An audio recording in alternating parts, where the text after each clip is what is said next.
ఒకప్పుడు flats, villas ఎవరు కొనేవాళ్ళంటే, జిల్లాలలో ఉన్న సినిమా టాకీస్ ఓనర్లు, పెట్రోల్ బంక్ ఓనర్లు, స్కూల్స్ ఉన్నవాళ్ళు, తర్వాత పొలిటికల్ లీడర్లు, డాక్టర్లు ఇటువంటి వాళ్ళు హుటాహుటిన అప్పటికప్పుడు ఫ్లాట్స్ కొనేవాళ్ళు. ఎందుకంటే వాళ్ళకి ఇయర్ ఎండింగ్‌లో ట్యాక్స్ ఎంత పడుతదో అనే టెన్షన్‌కి ఆ ట్యాక్స్ తగ్గియడానికి ఏదో ఒక ఖర్చు చూపియడానికి మాత్రమే వాళ్ళు ఈ ఫ్లాట్స్ కొనే వ్యవహారం పెట్టుకునేవాళ్ళు. కానీ ఇప్పుడు మనం ఏం చేస్తున్నాము? తోటోడు తొడగోసుకుంటున్నాడు గదా అని మనం మెడ కోసుకుంటున్నాము. మనకు ఆదాయము లేదు, ట్యాక్స్‌లో చూయించేంత డబ్బు లేదు, మనకు అటువంటి ఉద్యోగమే లేదు.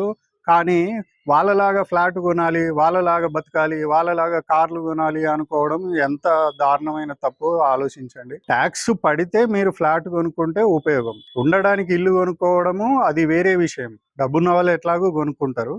కానీ ఏదో పక్క వాళ్ళని చూసి మనం కొనుక్కోవాలి అనుకోవడము చాలా ముప్పు కింద లెక్క. కాబట్టి నా సజెషన్ ఏంటంటే, ముందు ఇన్వెస్ట్మెంట్ చేయడం నేర్చుకోండి. వాళ్ళు ఎప్పుడో డబ్బులు కూడబెట్టి ఇప్పుడు ఫ్లాట్లు కొనుక్కుంటున్నారు. మనం ఇప్పుడే వచ్చి ఇప్పుడే ఫ్లాట్ కొందామంటే కుదరని పని.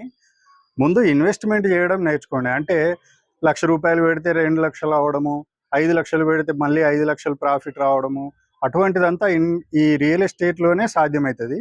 కాబట్టి మీరు ఏం చేస్తారంటే, ముందు తక్కువ అమౌంట్‌ని ఎక్కువ అమౌంట్‌గా కన్వర్ట్ చేయడం నేర్చుకోండి.